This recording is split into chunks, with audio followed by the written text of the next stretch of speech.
땅에서도. 아멘. 오늘 말씀은 마가복음 9장 33절부터 37절입니다.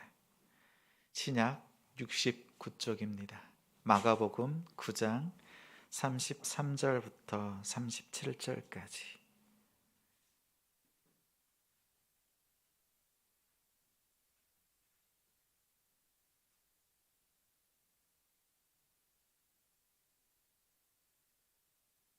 함께 읽습니다. 33절. 가버나움에 이르러 집에 계실새 제자들에게 물으시되 너희가 길에서 서로 토론한 것이 무엇이냐 하시되 그들이 잠잠하니 이는 길에서 서로 누가 크냐 하고 쟁론하였음이라.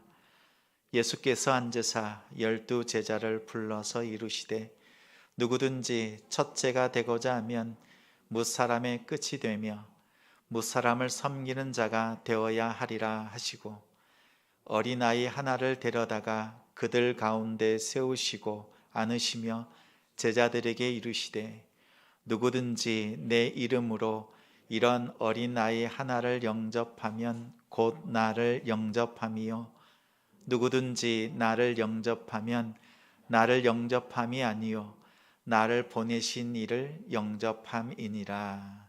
아멘.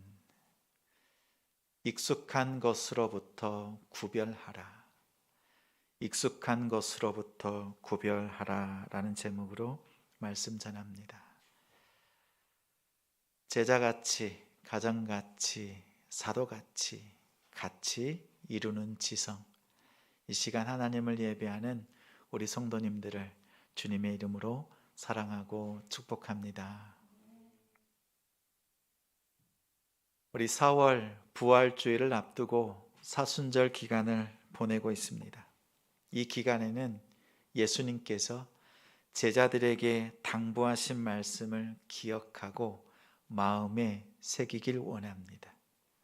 특별히 지난주에는 사순절 첫 번째 메시지로 한 알의 밀이 땅에 떨어져 죽으면 많은 열매를 맺느니라. 여기서 죽는다, 이 죽는다는 말은 섬긴다는 말과 동의어입니다. 신문에서 자그마한 기사를 보았습니다. 좁은 골목에 고급 차량이 멈춰 서 있습니다. 그 좁은 골목을 지나가는 폐지를 주워서 리어카를 끌고 갑니다. 근데 조금 몸이 불편하신 할머니가 손자와 함께 그 수레를 끌고 갑니다. 그 지나가는 길에 수레와 자동차가 부딪혔습니다. 주변의 사람들이 이걸 어떻게 하나, 할머니도 안절부절, 그 손자도 안절부절. 차에서 운전자가 내리더니 이렇게 말합니다. 할머니 다치진 않으셨어요? 제가 이렇게 좁은 골목에 주차해서 너무 죄송합니다. 이렇게 말했으면 미담일 겁니다. 운전자가 내리자마자 어떻게 할 겁니까? 수리비를 어떻게 할 겁니까? 결국 30만 원의 수리비, 벌금이 나왔습니다. 폐지를 모아서 하루에 3,000원, 5,000원, 100일을 벌어야 간신히 30만 원을 모을 수 있는 어마어마한 금액입니다. 이 소식을 들은 한 국회의원이 30만 원을 대신 내주었습니다. 사람들이 그 이야기를 듣고 마음이 훈훈해졌다, 이런 이야기를 나누었습니다. 근데 왜 30만 원을, 그 벌금을, 수리비를 내주었는가 보았더니 그 국회의원의 자녀가 장애가 있습니다. 장애가 있는 자신의 자녀를 바라보면서 그 할머니와 함께 고통을 이해하고 이해하는 차원을 넘어서 공감하면서 섬겼던 것입니다. 이해하는 것보다 공감하는 것이 중요합니다. 이해는 힘들지, 알고 있어. 공감은 그 옆에서 함께 눈물을 흘리는 겁니다. 같이 아파하고 같이 눈물 흘리는 그 공감의 섬김이 필요합니다. 오늘 본문의 앞절 31절과 32절에 보면 예수님께서 진정한 섬김이 무엇인지 제자들에게 가르칩니다. 메시아가 죽을 거다. 3일 만에 다시 살아날 거야. 이 말을 들었던 제자들은 깨닫지 못하고 묻기도 두려워했습니다. 예수님이 말씀하는 메시아와 자신들이 어렸을 때부터 듣고 알았던 메시아가 완전 달랐습니다. 시쳇말로 멘붕이 되었습니다. 하나님이 메시아를 보낸다는 말씀은 모든 유대인들이 믿고 있습니다. 그러나 메시아가 고난받고 죽임을 당한다? 이것을 믿는 사람은 아무도 없습니다. 더욱이 죽은 지 3일 만에 다시 살아난다. 상상도 못하는 일입니다. 유대인들도 믿습니다. 마지막 때에 죽은 육체가 부활할 것이다. 마지막 때에, 그때에는 모두가 다 부활할 것이다. 이 말에는 아멘입니다. 지금, 곧 3일 만에 다시 살아날 것이다. 지금 일어날 사건이라는 것에 대해서는 노멘입니다. 유대인들에게 있어서 메시아가 죽는다는 것은 축구의 손흥민 선수가 두 발을 묶고 경기를 하는 것과 같습니다. 경기가 되지 않겠지요. 피겨 김연아 선수가 스케이트 신을 신지 않고 빙판 위에서 연기를 하는 것과 같습니다. 메시아의 죽음과 부활은 하나님의 방법입니다.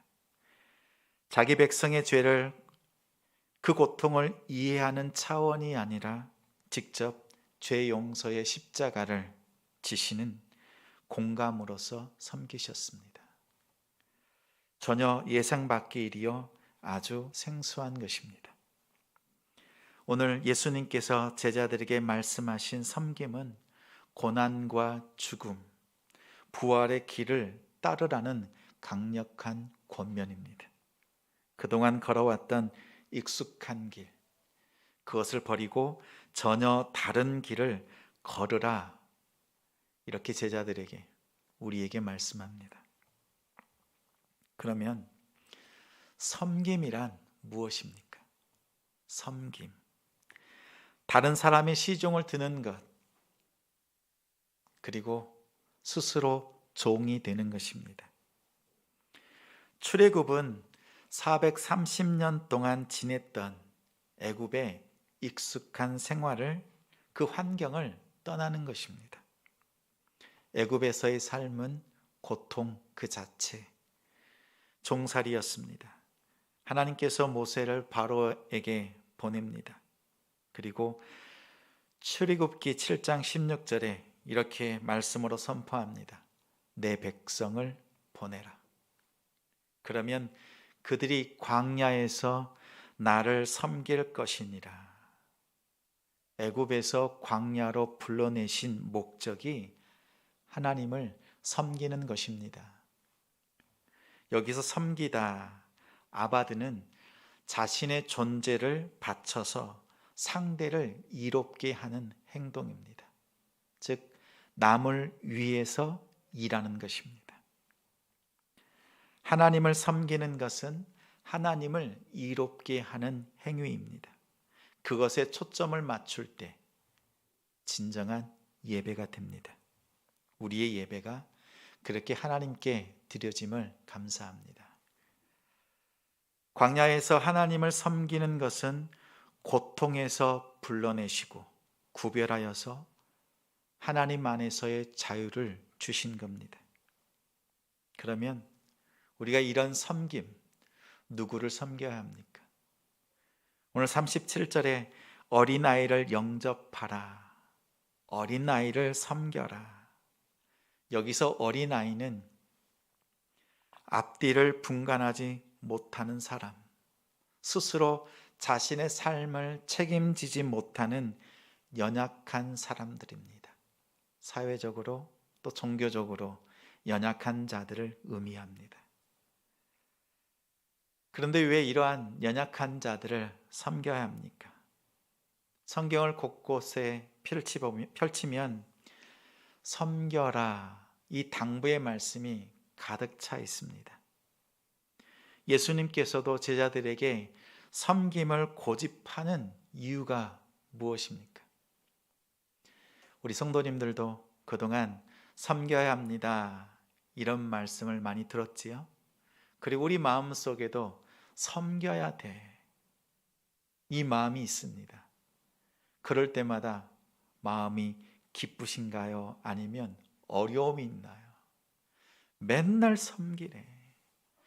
하나님 믿는 사람은 그러면 안 된다고 내 마음속에 스스로 얘기하는데 이게 안 돼요. 나만 억울합니다. 나만 죽어야 합니다. 참아야 하고 기다려야 합니다. 심지어 왼수까지도 사랑하랍니다. 뺨을 돌려대라고 합니다. 내 안에 있는 내 심령, 내 마음은 뭉그러져 있습니다. 그렇게 섬기라고 합니다. 그래서 예수님께 묻습니다. 예수님, 왜 섬겨야 합니까? 그 답이 37절입니다. 37절에 어린아이 하나를 영접하면 예수님을 영접하는 것입니다. 예수님을 영접하면 하나님을 영접하는 것입니다. 다시 말해서 예수님을 만나는 길이 섬김입니다. 섬김을 통해서 예수를 만납니다. 문화적으로 또 종교적으로 사회적으로 낮은 위치에 있는 연약한 사람들에 대한 태도가 예수님과 하나님께 대한 우리의 태도입니다. 섬김은 시금석입니다. 금이 얼마나 순도가 높은지를 테스트하는 돌이 시금석입니다. 섬김은 여러분이 예수님의 제자인지 아닌지 분별하는 시금석입니다. 그러기에 주님께서 우리에게 섬김을 당부하십니다. 그 낮은 자리에 예수님이 계시고 하나님이 계시기에 그 자리로 나아오도록 우리에게 당부하셨습니다. 어떻게 섬겨야 합니까? 익숙한 것으로부터 구별되어야 합니다. 구별 없이 섬김을 이룰 수가 없습니다. 구별은 분리, 또 분리되고 거룩하게 하나님께 나아가는 자리입니다. 더 나아가 하나님 안에서의 진정한 자유를 누리는 것이 구별입니다. 섬김을 위해서 구별해야 될 것들, 익숙했던 그것들, 예수의 제자로서 무엇으로부터 구별되어야 합니까? 첫째는 과거의 삶, 우리가 살아왔던 과거의 세상 속에서의 원리로부터 구별해야 합니다. 33절과 34절에 길에서 서로 토론한 것이 무엇이냐, 길에서 서로 누가 크냐 하고 논쟁하였습니다. 성경은 제자들의 다툼이 어디에서 일어났는지 분명하게 밝히 말합니다. 어디서 일어났어요?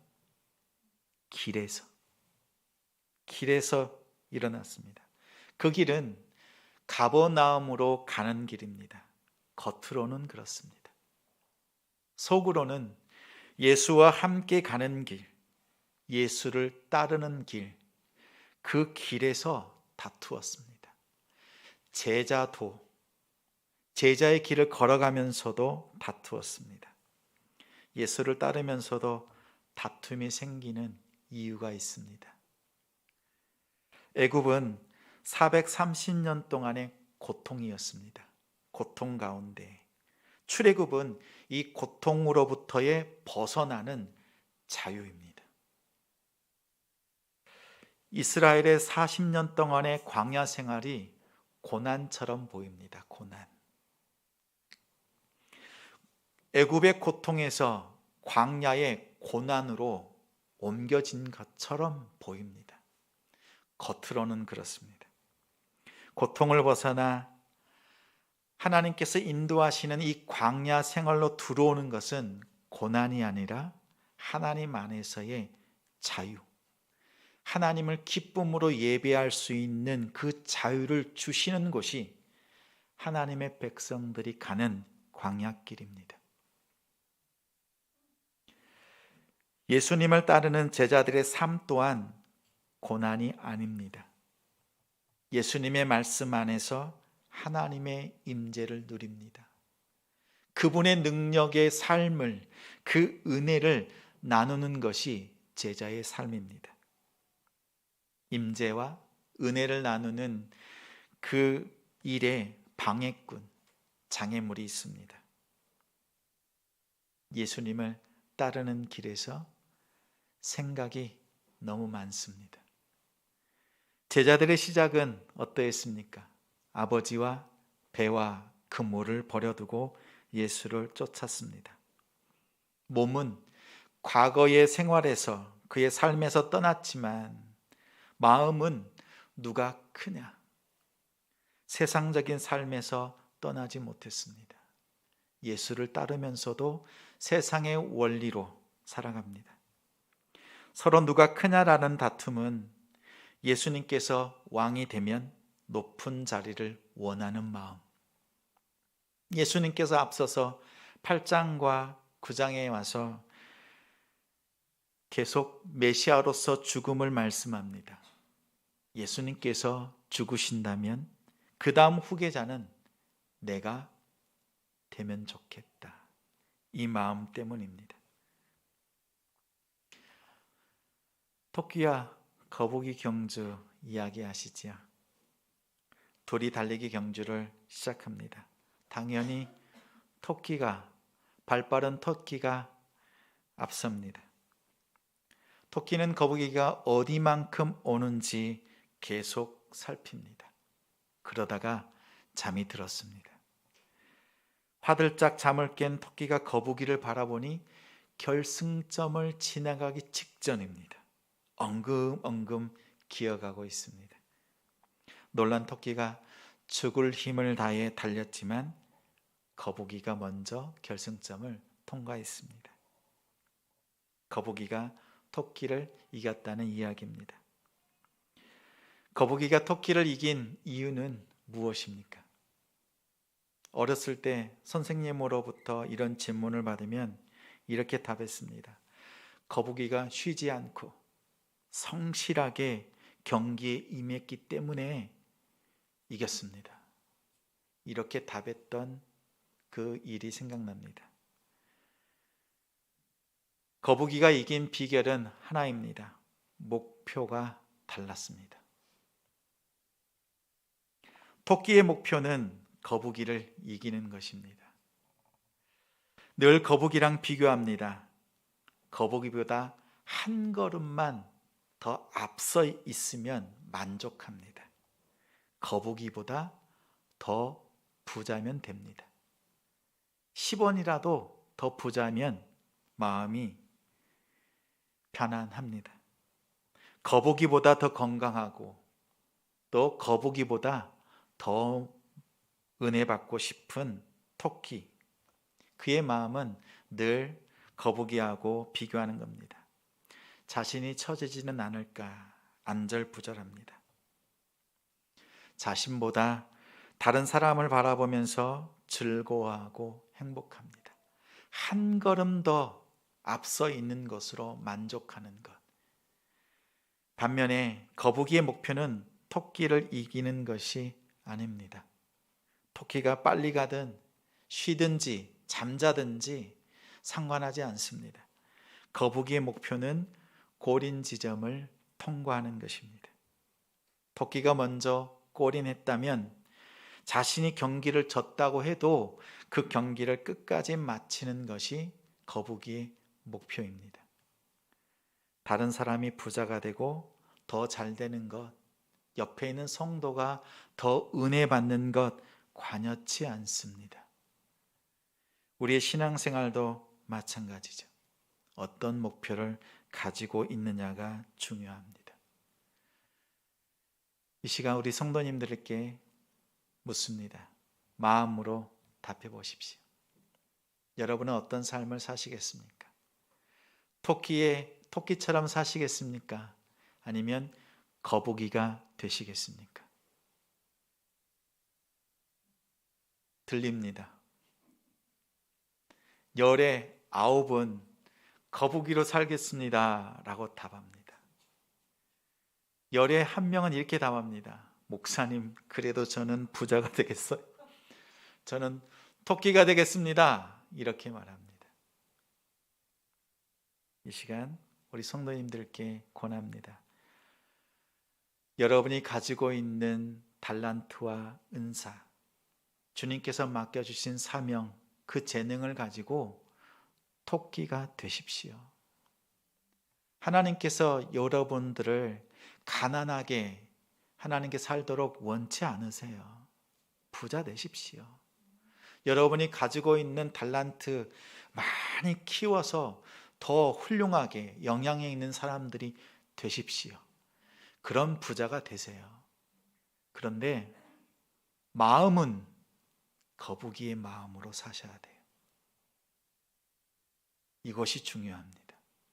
우리가 부자가 되어서 거북이의 마음으로 살 수 있는 그런 마음 상태가 될 때 하나님은 여러분을 부자가 되게 하십니다. 근데 혹여나 부자가 되어서 토끼처럼 살아간다면 주님을 떠나는 것밖에 없습니다.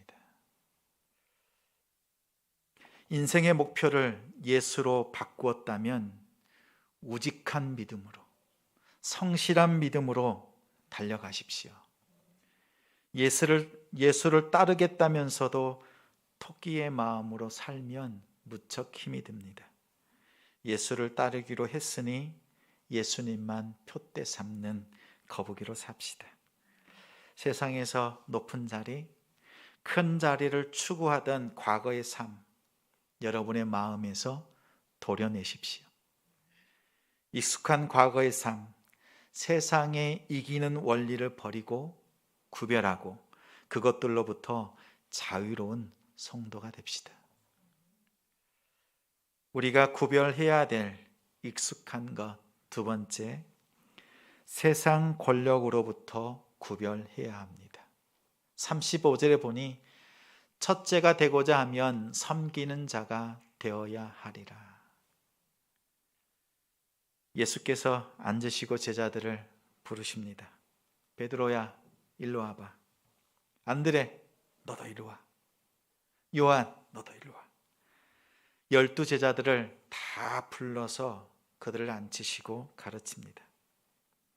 세상에서 힘 꽤나 쓰는 영향력 있는 세상의 권력이 있다. 명예, 돈, 쾌락이다. 너희들은 이러한 것들로부터 자유로워야 한다. 저기 분수대가 보이니? 보이세요? 동탄 호수공원에 있는 분수대. 명예, 돈, 쾌락 이런 것들이 주는 매력이 있다. 이런 것들은 분수대에 있는 물과 같다. 한없이 올라간다. 계속 올라갈 것 같지 곧 힘이 빠지면 떨어진다. 떨어지지 않는 세상 권력은 없다. 영원한 권력은 없다. 그런데도 나의 제자들, 너희들도 자꾸만 올라가려고 하니, 첫째가 되겠다고 하니 마음이 어렵다. 너희의 추한 민낯이 드러날 거야. 너희들은 맨 뒤에 서서 가장 낮은 곳에서 섬기는 자가 되라. 이렇게 가르치셨습니다. 예수님의 섬김은 물입니다. 물은 언제나 항상 낮은 데로 흐릅니다. 낮은 곳으로 내려가는 영성, 이것이 진짜입니다. 자꾸 목소리가 올라가면 가짜입니다. 자꾸 마음이 높아지면, 교만하면 가짜입니다. 요한복음 13장에 예수님께서 제자들 앞에 무릎을 꿇습니다. 베드로야, 신발 벗고 발 내놔. 그 발을 씻기시고 닦아주신 후에 말씀합니다. 내가 주와 선생이 되어 너희의 발을 씻겼으니 너희도 서로 발을 씻으라. 서로 발을 씻으라. 제자의 발을 씻어줌으로써 스승으로서의 권위를 스스로 낮추셨습니다. 제자들은 예수님의 익숙치 않은 섬김에 놀랐습니다. 낮은 자리로 내려가십시오. 이기려고 하지 마십시오. 2주 전에 아동부 말씀 배움터에서 말씀 활동을 했습니다. 각자 사탕을 10개씩 나눠주고 먼저 가위바위보를 합니다. 이기면 이기는 사람이 사탕을 하나 더 갖습니다. 자녀들이 가위바위보를 열심히 합니다. 잃기도 하고 더 얻기도 했습니다. 그렇게 한 번의 시간을 보내고 두 번째는 다시 가위바위보를 합니다. 이번에는 지면 사탕을 얻는 겁니다. 지면 사탕을 얻는 거예요. 열심히 합니다. 그런데 자꾸만 마음속에 이기려고 합니다. 지는 습관이 전혀 보이질 않습니다. 우리 어른들도 마찬가지입니다. 자녀들, 또 친구들, 이웃들과의 관계를 보면 이기려는 마음이 습관이 되었습니다. 낮은 자리에 서십시오. 제자의 삶은 남을 이기는 데 있지 않습니다. 세상의 권력, 명예, 돈, 쾌락에 영향받지 않는 구별된 삶으로 사는 성도가 됩시다. 우리가 구별해야 될 익숙한 것 세 번째는 자신의 이름으로부터 구별해야 합니다. 37절 말씀은 우리 함께 읽습니다. 누구든지 내 이름으로 이런 어린아이 하나를 영접하면 곧 나를 영접하며 누구든지 나를 영접하면 나를 보내신 이를 영접함이니라. 아멘. 호랑이는 죽어서 가죽을 남기고 사람은 죽어서 이름을 남깁니다. 자신의 이름을 걸고 사는 것이 인간의 본능입니다. 그래서 내 안에 바벨탑이 많습니다. 내 이름으로 쌓아 올리고 있는 바벨탑. 그 본능을 제어하고 이기는 방법이 예수님의 이름으로 섬기는 것입니다. 마태복음 25장의 마지막 때의 우편의 양, 왼편에는 염소로 구별됩니다. 의인과 불의한 자들로 나뉩니다. 목자인 임금이 말을 합니다. 내가 줄일 때에 너희가 먹을 것을 주었고 목마를 때, 나그네 되었을 때, 헐벗었을 때, 병들었을 때, 옥에 갇혔을 때 너희가 나를 돌보았느니라. 오른쪽에 있던 양들, 의인들이 말합니다. 주여, 우리가 어느 때에 주님을 위해서 이런 일을 했습니까? 무슨 소리? 지극히 작은 자 하나에게 한 것이 곧 나에게 한 것이니라. 이번에는 임금이 왼편에 있는 염소들에게 말합니다.